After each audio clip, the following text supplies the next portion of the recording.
후에 다윗이 여호와께 여쭈아뢰되 내가 유다 한 성읍으로 올라가리이까. 여호와께서 이르시되 올라가라.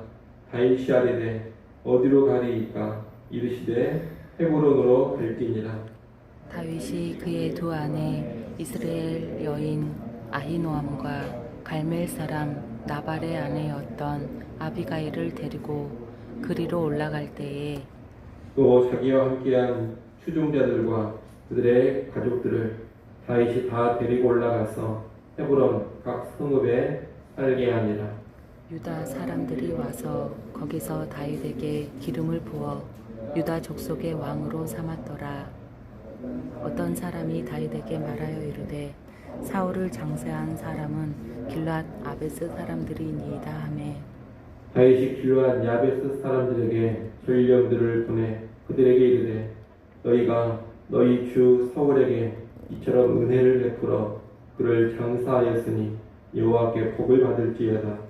너희가 이 일을 하였으니 이제 여호와께서 은혜와 진리로 너희에게 베푸시기를 원하고 나도 이 선한 일을 너희에게 갚으리니 이제 너희는 손을 강하게 하고 담대히 할지어다.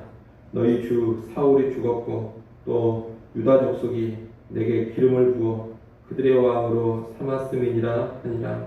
사울의 군사령관 넬의 아들 아브넬이 이미 사울의 아들 이스보셋을 데리고 마하나임으로 건너가 길르앗과 아슬과 이스라엘과 에브라임과 베냐민과 온 이스라엘의 왕으로 삼았더라.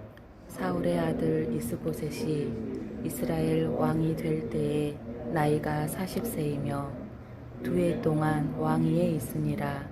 유다 족속은 다윗을 따르니 같이 봅니다. 다윗이 헤브론에서 유다 족속의 왕이 된 날수는 7년 6개월이더라. 아멘. 오늘 본문은 사울이 죽은 후 다윗이 유대 족속의 왕으로 세워지는 장면을 기록하고 있습니다. 오래전에 사무엘을 통해서 기름 부음 받은 다윗이 비록 유다 지파만의 왕이기는 하지만 공식적으로 기름 부음을 받으면서 왕으로 세워진 것입니다. 오늘 본문에서 우리는 일단 다윗의 남다른 점 두 가지를 보게 됩니다. 하나는 하나님께 늘 묻고 있는 모습입니다. 사울의 죽음으로 이제 다윗이 이스라엘의 왕이 될 길이 활짝 열렸습니다. 그런데 이때 다윗이 가장 먼저 한 일은 무엇이냐? 이스라엘 전체를 장악하기 위한 군대 모집이라든가 어떤 전략의 수립이 아니었습니다. 지금 블레셋 땅에 거주하고 있던 다윗은 자신과 자신의 부하들이 유다 지역으로 올라갈지를 하나님께 묻습니다. 환경이 열렸다고 해서 성급하게 자기의 뜻과 계획을 따라 움직인 것이 아니라 하나님의 뜻을 먼저 묻고 있는 겁니다. 이 하나님은 유다에 헤브론으로 올라가라 명령을 하셨고 다윗은 그 명령에 따릅니다. 그리고 유다 사람들이 찾아와서 다윗에게 기름을 부어 왕으로 세웁니다. 이스라엘 전체의 왕이 되기 위한 한 걸음을 이렇게 내딛게 되는 겁니다. 우리는 이 모습에서 늘 하나님의 뜻을 먼저 묻고 하나님의 뜻에 따라 먼저 순종해가는 다윗의 모습을 보게 됩니다. 다윗은 힘들고 어려운 상황에서만 하나님의 뜻을 묻고 하나님을 의지하는 그런 사람이 아닙니다. 뭔가 길이 열리고 이제 있다 싶은 그런 상황이 펼쳐질 때에도 변함없이 하나님께 나아가서 엎드립니다. 하나님의 뜻을 묻고 하나님의 뜻대로 움직이고자 합니다. 진정으로 하나님을 의지하는 사람의 모습이라 하겠습니다. 간혹 어떤 사람들을 보면 힘들고 어려울 때는 하나님을 찾고 하나님께 묻고 하나님을 의지하다가도 이제 환경이 좀 열리고 뭔가 자기의 인생이 펼쳐질 것 같으면 하나님을 뒷전으로 밀어버리고 자기의 계획, 자기의 뜻을 앞세우고 나가는 것을 보게 됩니다. 이런 사람들은 진정한 믿음의 사람이라고 보기 힘듭니다. 환경이 힘들 때나 좋을 때나 길이 막혔을 때나 활짝 열렸을 때나 언제나 먼저 하나님께 묻고 하나님을 의지하는 사람, 이런 사람이 진정한 믿음의 사람입니다. 일어나시고 좋은 상황이든 나쁜 상황이든 내 인생길이 막히든 열리든 언제나 모든 상황 속에서 범사에 하나님께 묻고 하나님의 뜻을 앞세우고 하나님께 순종하는 그런 믿음의 백성들이 될 수 있기를 바랍니다. 또 하나 다윗의 남다른 점은 반대자를 적극적으로 포용하는 모습입니다. 유다 지파의 왕이 된 다윗은 가장 먼저 길앗 야베스 사람들에게 전령을 보내어서 그들을 칭찬하고 격려합니다. 길앗 야베스 사람들이 누구입니까? 이들은 사울이 왕이 된 초기에 사울 왕을 통해 암몬의 침략에서 구원을 받았던 사람들입니다. 또한 사울이 길보아 산에서 죽고 블레셋 군대에 의해 시체가 능욕을 당했을 때 위험을 무릅쓰고 사울과 그 아들들의 시체를 가져다가 후이 장사를 지내며 애곡해 줬던 사람들입니다. 한마디로 사울 왕에게 있어서 충신 중에 충신들인 사람이 바로 길앗 야베스 사람들입니다. 보통 새로운 왕조의 왕이 등극을 하면 이전 왕조의 사람들을 제거하는 것이 일반적입니다. 더욱이 이전 왕조에 충성을 다했던 사람들은 제거해야 될 1순위 대상입니다. 다윗 입장에서 보자면 사울에게 끝까지 충성을 다했던 이 길앗 야베스 사람들은 상당히 걸리적거리는 사람들입니다. 매우 불편한 사람들이라는 겁니다. 하지만 다윗은 왕이 된 후에 가장 먼저 이들에게 전령을 보내서 사울을 향한 그들의 충성심을 칭찬합니다. 6절에 보면 다윗은 하나님께서 그 충성됨을 갚아주시기를 바라고 자기 역시 길앗 야베스 사람들의 충성을 선한 일로 여기고 갚아주겠다고 합니다. 아울러 이제 너희가 주로 섬기던 사울이 죽었지만 두려워하지 말고 새롭게 왕으로 세우신 나를 의지하여 강하고 담대하라고 합니다. 이러한 다윗의 모습은 길앗 야베스 사람들을 적극적으로 품고자 하는 모습입니다. 사실 길앗 야베스 사람들과 다윗은 좋은 관계를 맺기가 쉽지 않은 상황입니다. 하지만 다윗은 자기가 먼저 이들에게 손을 내밀면서 화친을 청한 겁니다. 포용력이 있는 모습이요 이스라엘의 화합과 통합을 이루고자 하는 참된 왕다운 모습입니다. 사람들은 흔히 내 편이냐 아니냐 이것을 많이 따집니다. 그래서 내 편이 아니면 그 전에 나를 반대했으면 그 사람을 멀리하려고 하고 기회가 되면 그 사람을 제거해 버리려고 합니다. 교회에서도 그런 모습이 심심찮게 나타나는 것을 보곤 합니다. 하지만 좋은 지도자, 좋은 성도는 그렇게 하지 않습니다. 포용력이 있습니다. 반대자에게도 먼저 손을 내밀 줄 알고 분열을 종식시키고 전체 화합을 언제나 이루고자 합니다. 그렇게 나가는 사람이 좋은 지도자요, 좋은 성도인 것입니다.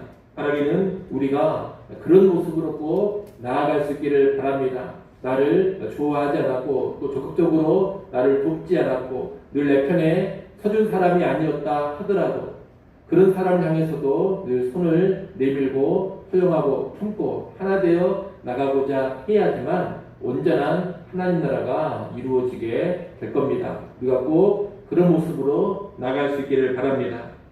이렇게 다윗은 하나님의 사람답게 범사를 하나님께 여쭈어보면서 하나님의 뜻대로 움직입니다. 반대자들도 적극적으로 품으면서 전체적인 통합을 이루고자 합니다.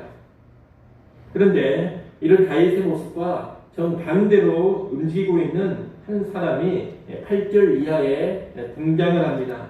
그 사람은 바로 아브넬입니다. 아브넬은 사울왕이 다스리던 때 군대 장관을 했던 사람입니다.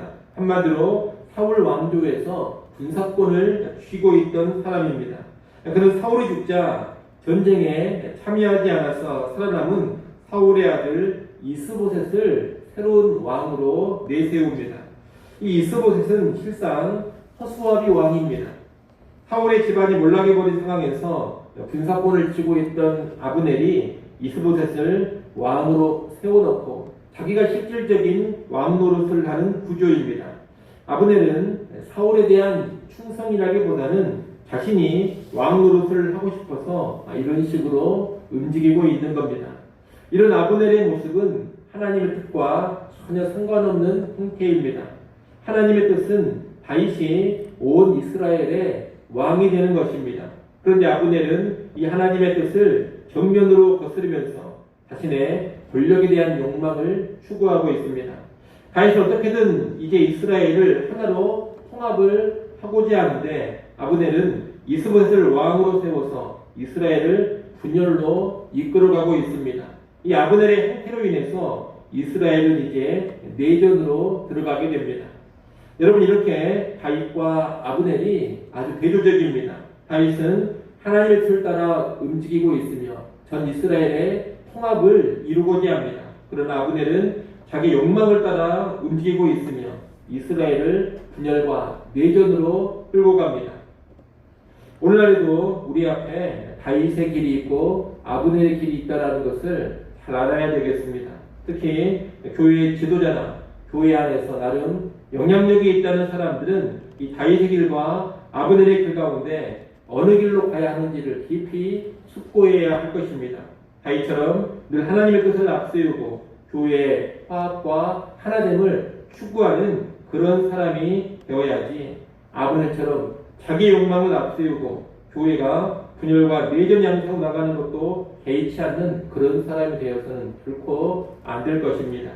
누가 하나님의 사람인지는 분명합니다. 우리는 아브넬의 길을 버리고 다윗의 길로 나아가는 그런 지도자, 그런 성도들이 다 될 수 있기를 간절히 소원합니다.